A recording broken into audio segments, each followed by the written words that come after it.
depois casada com ele. E eu queria te apresentar a minha família um pouquinho. Eu botei até uma fotozinho aqui. Todo mundo arrumado, bonito, né, gente? A gente aproveita para tirar foto assim, né? Tá ali eu, meu esposo, Davi, que é diácono, né? Lá na igreja, professor de escola dominical. Deus nos abençoou com 3 filhos. Esse aqui embaixo que está casando, casou-se no ano passado. Davi também. Davi é advogado. Mas ele, quando começou, eu sou advogada, e quando ele se formou, eu falei, ai, que bom, agora eu vou passando os processos para ele, e vou ficar só no ministério. Quando eu comecei a passar para ele, ele me chamou e falou, mãe, não é isso. Eu sinto que eu preciso dedicar a minha vida ao Senhor. Eu quero fazer missões, eu quero ir ao campo missionário. Eu falei, ai, traz aqui. Fiquei com os processos de novo, ainda fiquei com os dele. E aí ele foi para a África do Sul, lá, né, onde o pastor Edmar até foi para a África do Sul, serviu lá durante 1 ano e meio, em plena Covid, jovem, teve Covid lá, naquele auge do Covid, sozinho, mas no meio do povo de Deus, começou a trabalhar através do futebol com as crianças, levando as crianças para a igreja. Lá ele encontrou essa alemã linda, Chiara, minha norinha, foi um amor, foi um encontro de Deus, ela missionária também lá, e eles lá serviram juntos, mas logo que acabou o serviço, eles começaram a namorar, e hoje estão no Brasil servindo aqui. No final da temporada dele da África do Sul, Deus levou ele na Alemanha, para servir na Alemanha, e da Alemanha ele foi chamado para a Ucrânia, ele esteve dentro da guerra da Ucrânia. Tem experiências maravilhosas no poder de Deus. E o coração da mãe como é que fica? Tranquilo no Senhor, sabendo que quando a gente está dentro da vontade de Deus, Deus é soberano para fazer infinitamente mais. Então as pessoas perguntavam, meu Deus, ele está lá, ele estava num carro blindado, transportando aquelas pessoas que tinham que sair da Ucrânia, e aí ele estava pela Jocum lá, trabalhou na fronteira entre a Polônia e a Ucrânia, e serviu a Deus. Agora Deus trouxe ele de volta, amém? E ele serve lá numa igreja, no Ministério de Jovens, junto com sua esposa. O outro lá, Oliver também, ele é médico, oficial do Exército, e ele, parece que lá em casa, quando eles eram pequenos, a gente achava que ele que ia ser o pastor, né? Davi ano que vem vai ser consagrado também ao ministério, Davi, o primeiro filho. Mas a gente achava que ele que ia ser o pastor, coração missionário, amoroso, e ele vai se casar agora em dezembro com a Paty, que também está se formando em medicina, mas ele usa a medicina para servir ao Senhor. Ninguém passa no consultório dele, ninguém passa lá no exército, sem que ele ajude espiritualmente, ajude materialmente. Ele às vezes compra remédio, ele leva os livros e dá bíblias, dá livros e evangeliza as pessoas, é um grande servo de Deus. Enquanto na faculdade de medicina, ele sofreu muito ataque religioso, porque ele se posicionou como crente, e ele ligava para mim chorando, ele fazia faculdade ali em Teresópolis, e muitas vezes ele ligava chorando e falando, mãe, eles estão rindo de mim. Mãe, eu passo aqui e os meninos falam, aí Oliver, chama o seu pastor para chopada. E ele é muito tímido, muito fechado. Se fosse o outro, tirava de letra, ia brincar, ele ficava ali. Mas ele assim mesmo começou um pequeno PG em casa, no nosso apartamento lá. Às vezes ia só ele, às vezes ia ele 1, às vezes ia ele 2. Mas ele continuou firme. E agora que ele saiu da faculdade, depois de alguns anos nesse PG, firme lá no pequeno grupo, sem apoio, depois que veio o apoio da igreja local, a faculdade abriu uma sala para que eles pudessem se reunir dentro da faculdade.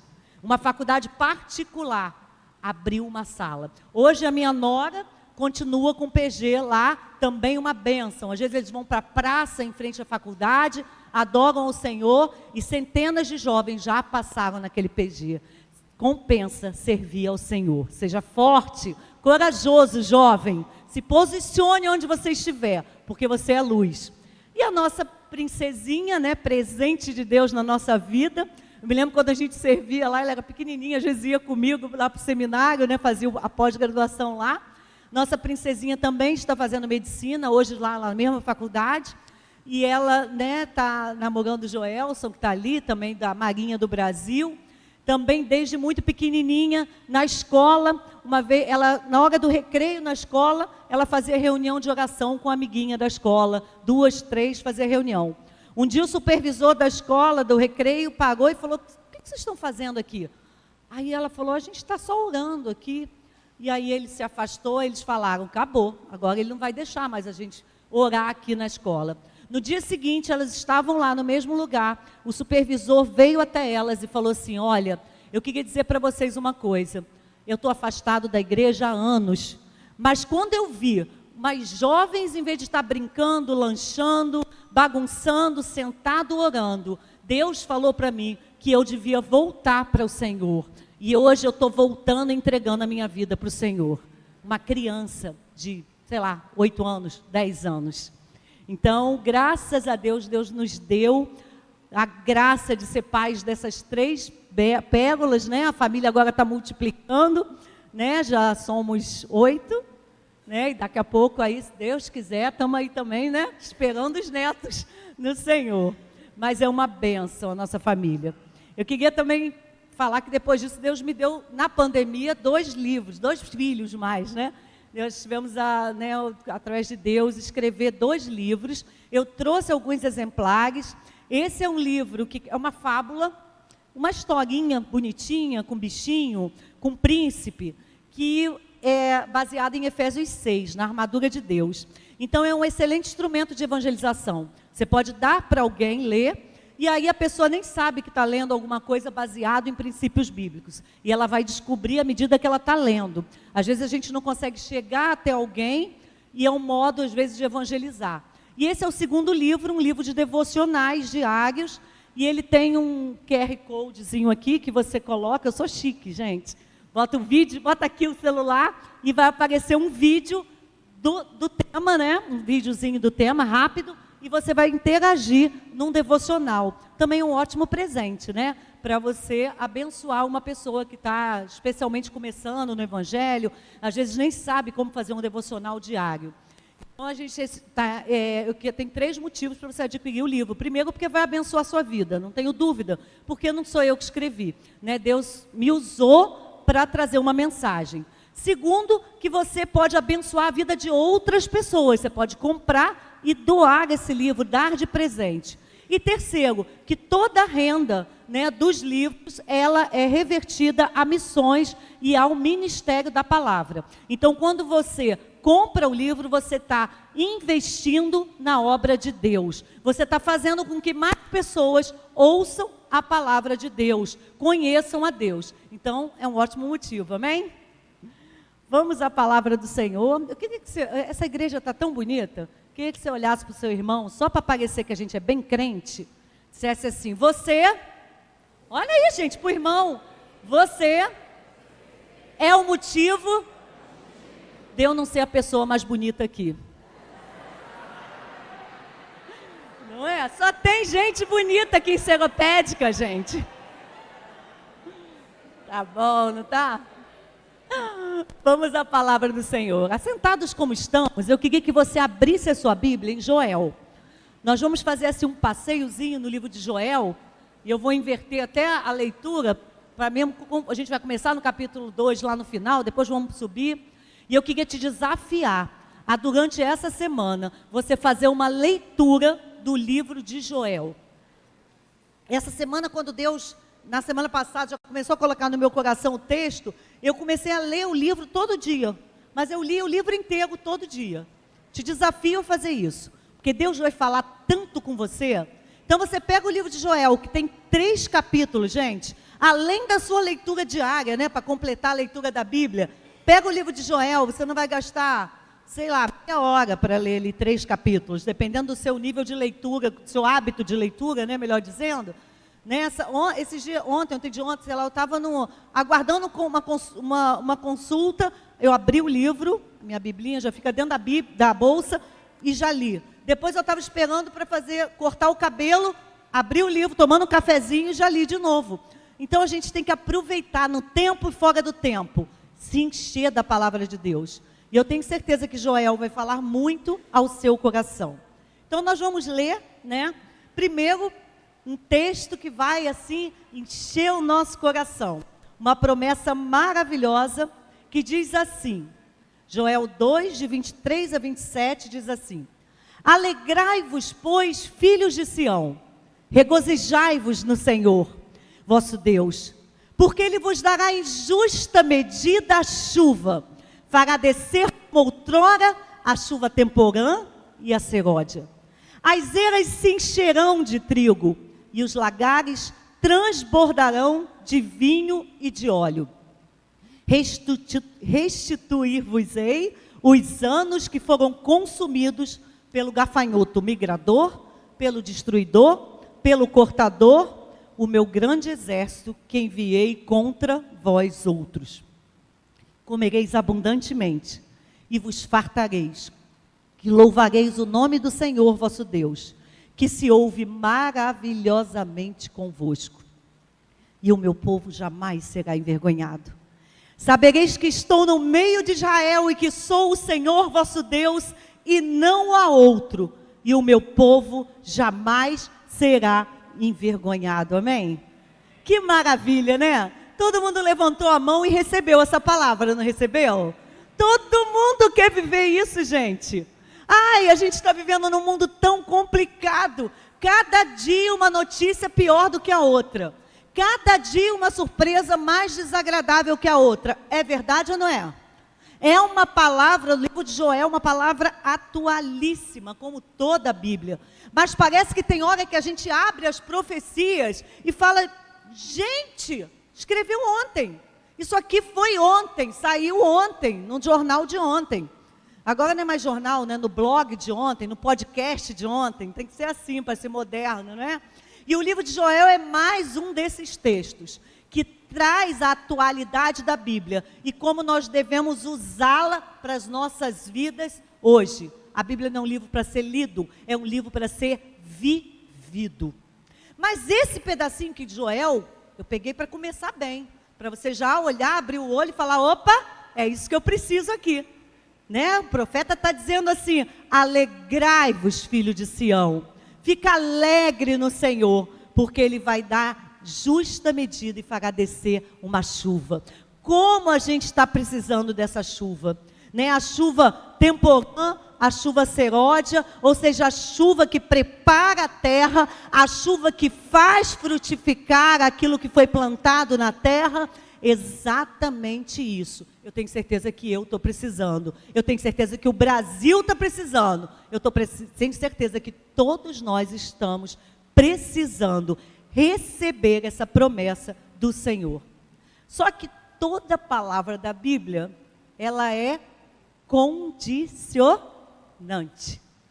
Buscai primeiro o reino de Deus, e todas as coisas vos serão acrescentadas. Se o meu povo que chama pelo meu nome orar, então eu ouvirei. E assim vai. Se quiserdes e obedecerdes, comereis o melhor dessa terra. Deus nos mostra princípios a serem seguidos para que a gente possa colher o melhor dessa terra. Só para a gente entender, o livro de Joel foi escrito num tempo que ainda não há unanimidade nos teólogos. Ele pode ter sido escrito antes do exílio ou depois do exílio. Né? A gente vai ver várias versões. Outro dia eu estava ouvindo o pastor Hernando Dias Lopes falando que é provável que tenha sido escrito lá naquele momento que o rei Ezequias é cercado pelo exército, então ele está falando sobre isso. Mas existem outras, né, teorias de grandes teólogos que foi pós-exílio, na época de Neemias, e a gente vai entender isso quando a gente vê que ele vai citar o templo. Então pode ter sido antes da destruição do templo, como pode ter sido na reconstrução do templo. Não importa, porque como a Bíblia é atual, ela foi escrita num determinado momento, mas a gente sabe que ela tem uma mensagem bem apocalíptica. Né? O livro de Joel é uma mensagem profética para os dias de hoje. Né? E aí ele começa no capítulo 1 falando sobre 4 níveis de destruição. Ele vai falar que um gafanhoto, eu não botei no texto aqui, mas ele vai falar, olha, os gafanhotos entraram, o que deixou o gafanhoto cortador, comeu o gafanhoto migrador, do migrador foi para o devorador, do devorador foi o destruidor, quase que 4 níveis de destruição. Eu não sei se isso acontece em Seropédica, mas lá em Niterói eu ouço muita história de quando o negócio está ruim, no dia seguinte acontece uma coisa pior. Já foi? Já aconteceu? A gente acha que assim, acabou. E aí vai os 4 gafanhotos aqui, Joel está falando desse tempo, daqui a pouco ele continua o texto dizendo, mas agora as sementes não nascem, tem uma seca muito grande. Então depois que os gafanhotos destruíram tudo, não nasce mais semente. Daí depois ele fala, o gado agora está morrendo de sede. Então o gado está morrendo também. Então a coisa cada dia está ficando pior, gente. E se você ligar numa determinada emissora, ou as emissoras todas de TV, você vai ver isso. Cada dia parece que tem uma notícia pior que você fala, não pode ficar pior. Fica pior. Esse é o cenário que Joel está dizendo logo em seguida. Alegrai-vos no Senhor, porque Deus vai entrar com providência. O texto também deixa claro que tudo está dentro da ordem de Deus, ele é soberano. O próprio texto aqui que a gente leu diz assim, ele, o grande exército que eu enviei contra vós. Então uma coisa que você precisa entender nesse cenário que nós vivemos, que é mundial, Deus está no controle de todas as coisas. Deus é soberano. Fala alto para mim. Deus é soberano. Parece que a gente precisa ouvir isso, falar com a nossa boca e ouvir. Aí eu recomendo você, todo dia de manhã você acorda, olha no espelho e fala, Deus é soberano sobre a minha vida. Porque a gente esquece. E a gente acha que quem está dominando o mundo é o que está na presidência, é o ministro do STF, é o presidente dos Estados Unidos, não, é o meu chefe, é o meu casamento desfeito. Não, Deus ainda está no controle de todas as coisas. E se você crê na palavra de Deus, você precisa crer que quando Deus sopra com sua mão sobre a nossa vida, o inverno se transforma em primavera. E ele faz isso rapidamente. Eu amo esse salmo. Deus transforma o inverno em primavera e faz isso rapidamente. Então é motivo para a gente falar, ufa, que alívio, que alívio. E o texto de Joel continua no capítulo 1 dizendo, a alegria acabou. A alegria acabou até na casa de Deus, ele fala. O texto fala. Você vai ler durante a semana e vai lembrar aqui que eu falei. Ele fala, acabou a alegria na casa de Deus, acabou a alegria onde os nossos olhos olham. E muitas vezes nós vivemos momentos assim, aonde a alegria se acabou.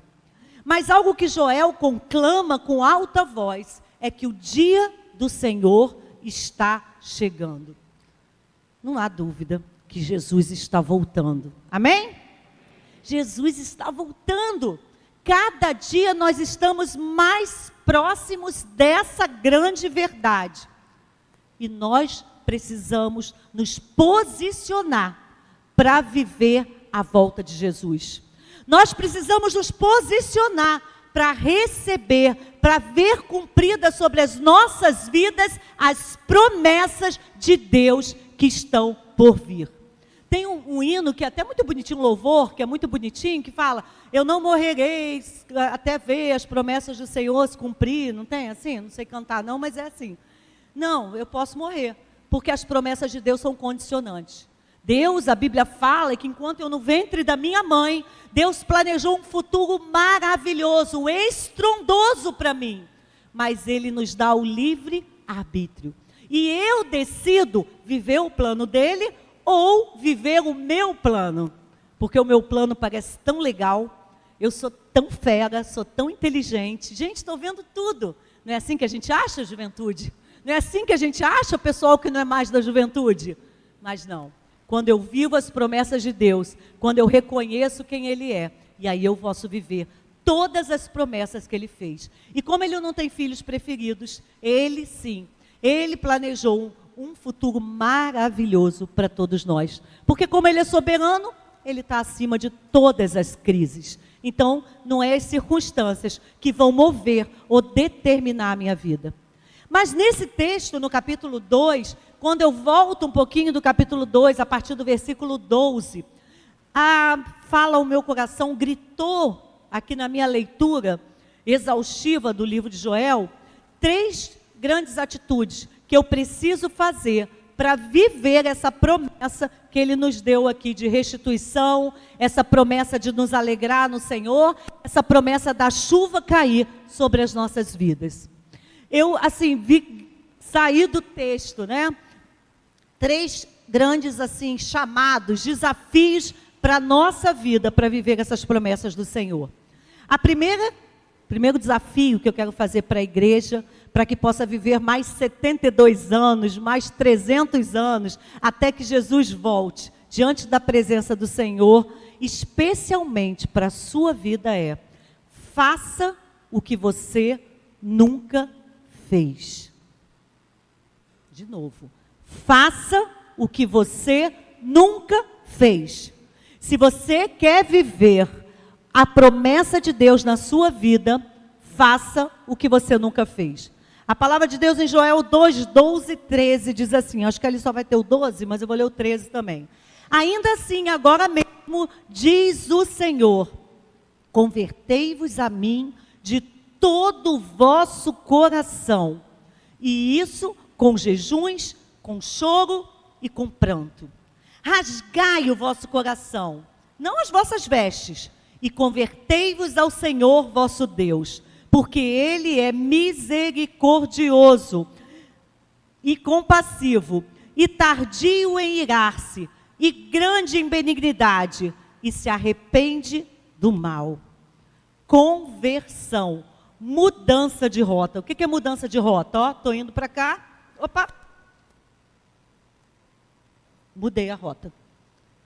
Conversão é isso, é mudar completamente. Eu estava andando em direção ao mundo, eu estava andando em direção à minha vontade, eu estava andando do jeito que eu acho que é o melhor, eu paro e não fico parado não. Muita gente encontra Jesus, encontra uma igreja abençoada dessa, senta no banco e fica, ai que culto bom, gente que louvor abençoado. Pastor Evaldo já me dá uma palavra abençoada, já leu a Bíblia aqui, já citamos a Bíblia aqui a semana inteira, vou para casa agora. E continua sentado no banco. Mas Deus está nos chamando para mudar a rota, mudar a história da nossa vida, mudar de direção completamente e fazer aquilo que Ele nos chama para fazer. A conversão da minha vida. E talvez hoje seja o dia que você já está aqui há 20 anos, há 30 anos, você já é servo do Senhor, você já lê a Bíblia em casa, mas talvez você nunca tenha mudado completamente de rota. Sabe, quando a gente pega um caminho, eu estava indo para cá, eu encontrei Jesus, eu vou por aqui. Não, é para mudar, é para virar. E às vezes eu estou indo aqui no meio, assim, legal, feliz da vida, porque tá bom, Jesus agora está comigo aqui, mas Ele não está dominando, Ele está só caminhando aqui do lado. Eu preciso virar e me lançar aos pés de Jesus. E como é que o profeta nos ensina? Como é que Deus está falando diretamente ao profeta? Jejum, choro e pranto. Como é que eu vou mudar a minha rota? Jejum. O que é o jejum? Ah, parar de comer. Parar de comer também é dieta, né? Aí a gente vai fazer jejum o tempo inteiro, né, gente? Quem não? Jejum não é simplesmente parar de comer. Jejum é deixar as coisas da carne, o alimento da carne, para ser alimentado pelo próprio Deus. A Bíblia tem jejum desde Gênesis até o final da Bíblia. Jesus é nosso exemplo de alguém que jejuou. E é conclamado esse jejum, não é para você ficar, ai, estou morrendo de fome, é para você matar o seu eu. Então eu só vou mudar de rota quando eu mato o meu eu. E como é que eu mato a minha carne? Eu digo assim, você está com fome? Eu vou te alimentar da palavra. Porque a Bíblia fala que nem só de pão viverá o homem, mas... Escola Bíblica Dominical está 10. Mas é a palavra que vai me alimentar. Porque o alimento, café da manhã estava uma delícia. Comi um bolinho ali de milho maravilhoso. Mas daqui a pouco vai me dar fome de novo. Mas se eu tiver alimentado pela palavra, ela é viva e eficaz. E aí eu vou conseguir mudar a minha rota e cumprir aquilo que Deus me manda. E ele fala assim, com choro e pranto. Gente, ficar sem comer é fácil? Fala a verdade. Não é, né, gente? Não é. É chato, é ruim, dá dor no estômago, dá mau humor. Sabe aqui, você já foi fazer um exame de sangue, que você tem que ficar lá sem comer tanto tempo para fazer, uma cirurgia, que às vezes marca um horário, aí você fica sem comer. Ai, gente, não me deixa sem comer e sem dormir, que eu fico mal-humorada. Ai, fico chateada. Chora, não tem problema. Essa mudança de rota vai fazer você chorar. E o próprio profeta, o próprio Deus está falando para você, pode cair em choro, mas caia em choro na presença do Senhor. Chorar é comoção, é identificação. Chorar é, assim, realmente me humilhar, é me colocar na presença e dizendo assim, ó, eu não posso sozinha. Mas ele vai além do choro e fala pranto. E aí o pranto, se você for lá no dicionário, eu falei assim, deixa eu ver, por que choro e pranto parece igual? Mas o pranto é mais profundo, o pranto é uma lamentação. O pranto é como se eu estivesse diante do Senhor me lamentando. Porque às vezes a gente perde alguma coisa, a gente decide alguma coisa e fica só chorando. Ai, que raiva, aconteceu, mas tá bom. Está doendo, está doendo. Mas o pranto é quando a gente se coloca e, Senhor, está doendo. Senhor, entra com providência. Senhor, me ajuda a ter força para fazer essa mudança de rota. E hoje Deus está te chamando para mudar a sua vida, para se apresentar a Ele com jejum, para tirar as coisas desse mundo que estão te cercando e caminhar na presença dEle, doendo, chorando, se lamentando, mas clamando pela presença dEle. A gente precisa mudar, a gente precisa mudar a nossa rota, a gente não pode se associar ao mundo, porque o mundo quer que a gente se associe. Você já notou que no mundo tudo é mais ou menos? Ah, está votando lá a lei do aborto de 12 semanas. Ah, gente, mas tem hora que... Um dia eu estava numa reunião com pastores, e uma pastora falou, não, mas tem situação, né, que o aborto, eu acho... Falei, peraí, gente, deixa eu ver minha Bíblia aqui para ver se tem uma situação que o aborto pode matar. Pode? A Bíblia, alguém pode me apresentar um versículo aí? Mas sabe o que o mundo fala? Ah, gente, mas se a criança nascer e quiser ser menino, se ela for uma menina, mas ela se sente como menino, gente. Qual o problema? Deus ama, Deus é amor. Você já ouviu isso? Você que é intolerante, o que tem se ele quer fazer isso? Porque o mundo vai usar o quê? O meio termo. Mas a verdade de Deus é absoluta. E quando você faz uma mudança de rota, quando você faz um jejum, um choro e lamentação, você não se associa mais ao mundo, você se associa à palavra de Deus. Porque eu acho interessante que o diabo, ele não tem, assim, ele não tem novas ideias, né? Ele usa a mesma coisa. Lá atrás, Moisés, ele mandou matar os meninos, não foi? Lá com Herodes, no tempo de Jesus, o que ele mandou?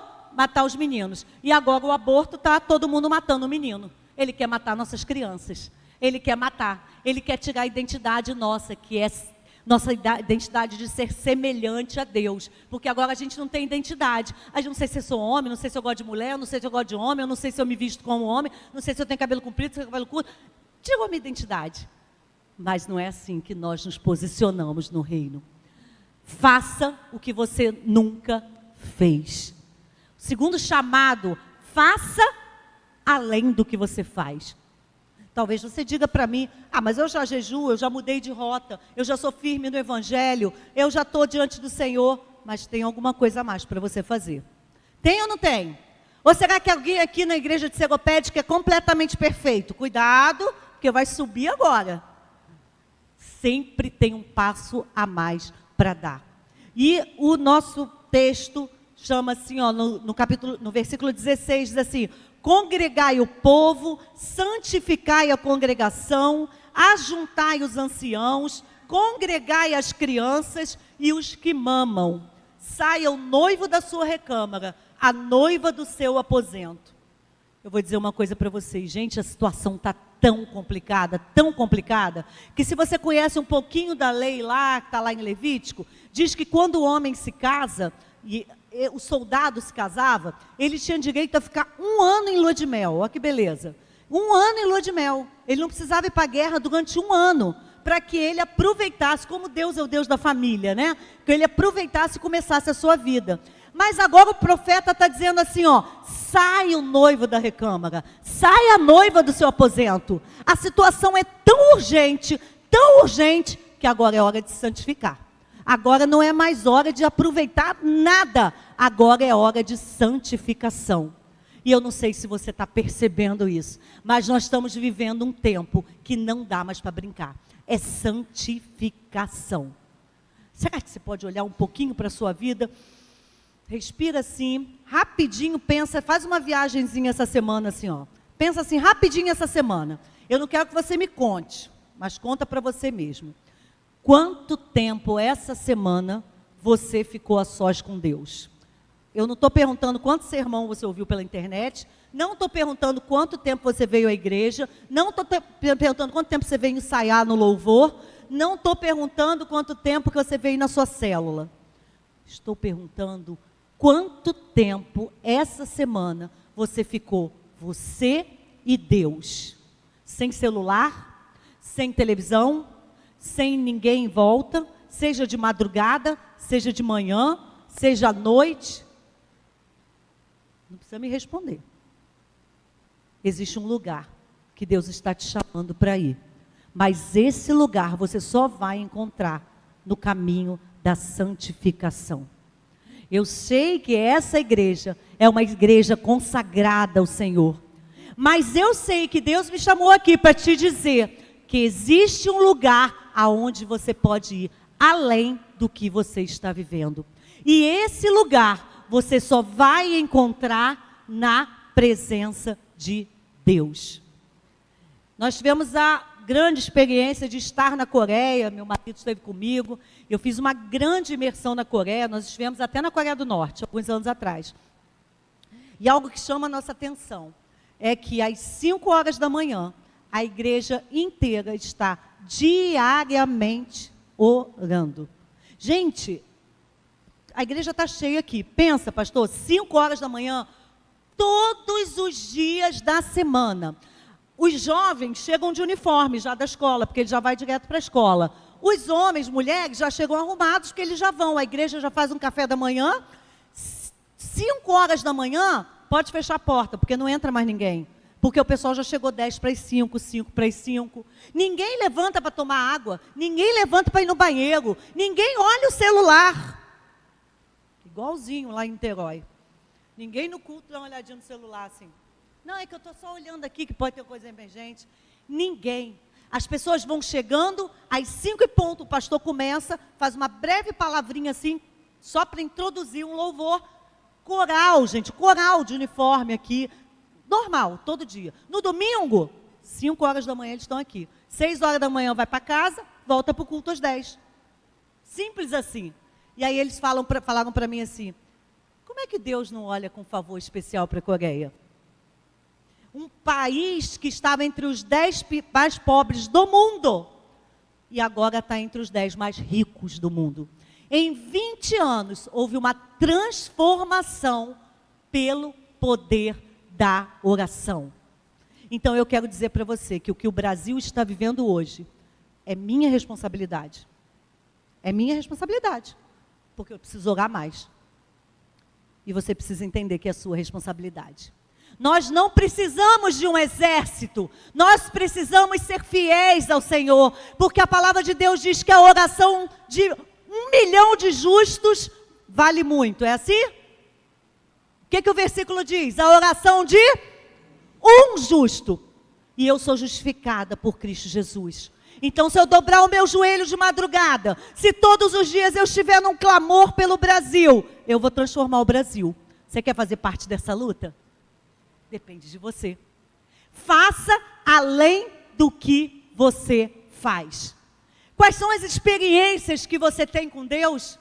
Eu tomei uma decisão ministerial muito grande agora em junho, que Deus está trabalhando comigo desde o final do ano, para que eu abrisse mão, né, de uma parte de um ministério, para me dedicar a outro, e algo que eu fiquei resistindo. E eu estava contando para a pessoa e falando, eu tenho que deixar, porque é uma orientação de Deus, não é a minha vontade. E uma pessoa perguntou para mim, mas como é que você sabe que Deus quer isso? falei, porque ele falou comigo. E eu senti que a pessoa falou, mas falou? Falou como? Falou falando. Não precisa Deus falar, Evelise, numa voz aqui, faça isso. Deus fala ao nosso coração. E fala claramente ao meu coração, no meu momento de oração. E falou claramente, eu tenho certeza que embora pareça que eu estou andando contra a vontade do homem, eu estou na vontade de Deus. Mas isso só acontece quando eu me coloco diante de Deus em oração. Eu e Deus. Experimenta colocar o despertador 3 horas da manhã. Fica lá, marca o tempo. A gente começa assim, marcando. Vou marcar meia hora. Vou marcar 1 hora. Daqui a pouco você está orando 2 horas e nem percebeu que está orando. No primeiro dia, que preguiça de acordar. Aí você começa assim, eu sento. Ai, Senhor. Sono. Mas daqui a pouco, vou botando louvor no ouvido. Vou ajudando com louvor, com uma palavra, e vou orando, e aí Deus vai entrando, e como Deus se alegra quando a gente deixa a nossa vida, e isso eu estou me rendendo, nesse momento eu estou declarando, Deus, Tu és mais importante que a minha vontade de dormir, Tu és mais importante do que o meu celular, Tu és mais importante do que aquela série tão legal que eu estou assistindo, e toda vez que você abre mão do seu prazer pessoal, para ir em direção à presença do Pai, Ele te olha com favor especial, porque a palavra de Deus diz, Deus é galardoador daqueles que o buscam, amém? Faça além do que você faz, para terminar, refaça o que você já fez, refaça o que você já fez, versículo 28 e versículo 32, e acontecerá depois que derramarei o meu espírito sobre toda a carne, vossos filhos, vossas filhas profetizarão, vossos velhos sonharão, vossos jovens terão visões, até sobre os servos e sobre as servas derramarei o meu espírito naqueles dias, e há de ser que todo aquele que invocar o nome do Senhor será salvo, porque no monte Sião, em Jerusalém, haverá livramento, assim como disse o Senhor, e entre os sobreviventes, aqueles que o Senhor chamar. Renove, refaça a sua aliança com o Senhor. Esse texto ele é tão forte, que eu vou te dizer, de modo geral, quem é mais idoso, estou usando o texto aqui, quem é velho, não sonha mais. Você já notou? Eu gosto muito de sentar perto da pessoa idosa, para ouvir, para conversar. Gente, eu já estou quase chegando lá, né? Eu falo isso quando eu era jovem, agora eu já estou assim, no meio termo ali. Mas aí é bom, porque você ouve histórias, não é gostoso? Aí você ouve aquela história do passado, porque quando eu já era jovem, porque no meu tempo era assim. Eu sempre gostei muito, mesmo jovem, de ouvir. Mas, de modo geral, a pessoa que é idosa, ela fala do passado. Ela não fala assim, né? Eu vou fazer isso.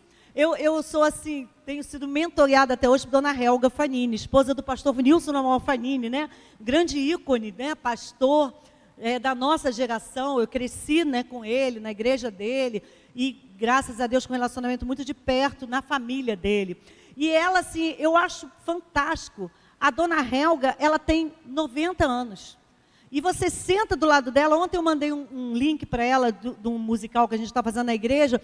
Ela respondeu logo, Evelise, eu assisti, eu vi, não sei o que e tal. E quando você conversa com ela, ela fala assim, porque eu tenho um projeto de escrever um livro. Gente, ela tem 90 anos. Não, porque eu tenho um projeto, porque tem uma viagem, não sei o que. Ela quase que está em casa direto. Só vai à igreja com muita dificuldade, nem sempre. Mas ela está sonhando os sonhos do Senhor. Sabe por quê? Porque ela está na presença do Senhor. Então não importa a sua idade. Não importa a sua idade. Caleb, né, quando ele recebeu a terra prometida, ele tinha mais de 80 anos. E ele falou, eu me sinto forte, igual na época lá. E ele, né, ele conquistou a sua terra ali, forte, porque ele estava no Senhor. Eu queria que você abaixasse os seus olhos, a sua cabeça agora, fechasse os seus olhos.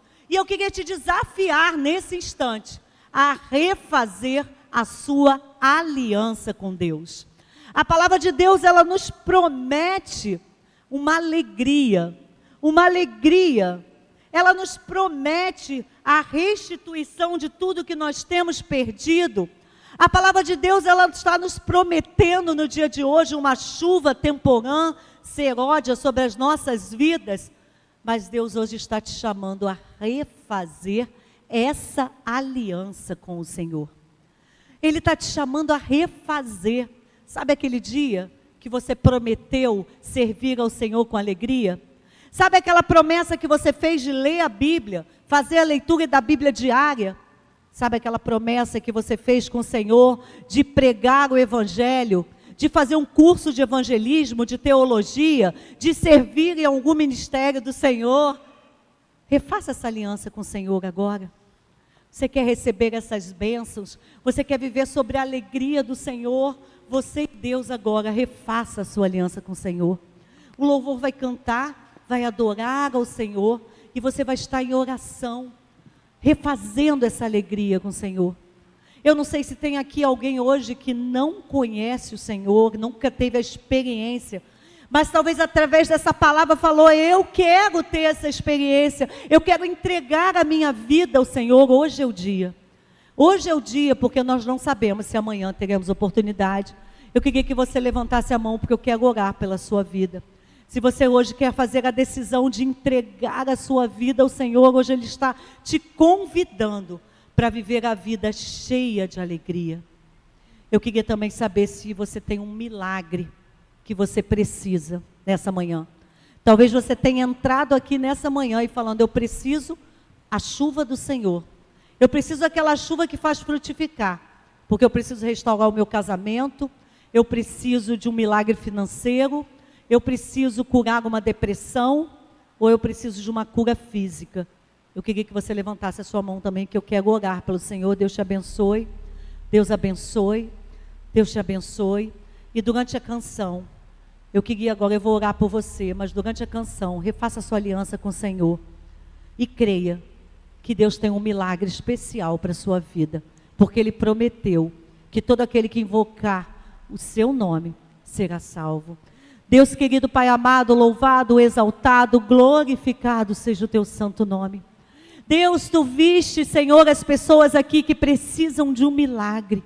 E eu quero orar em especial, meu Deus, pelo derramamento da tua unção, de um milagre, meu Deus, restaurador, renovador, de um milagre que as pessoas possam testemunhar, Senhor, uma vitória na sua vida.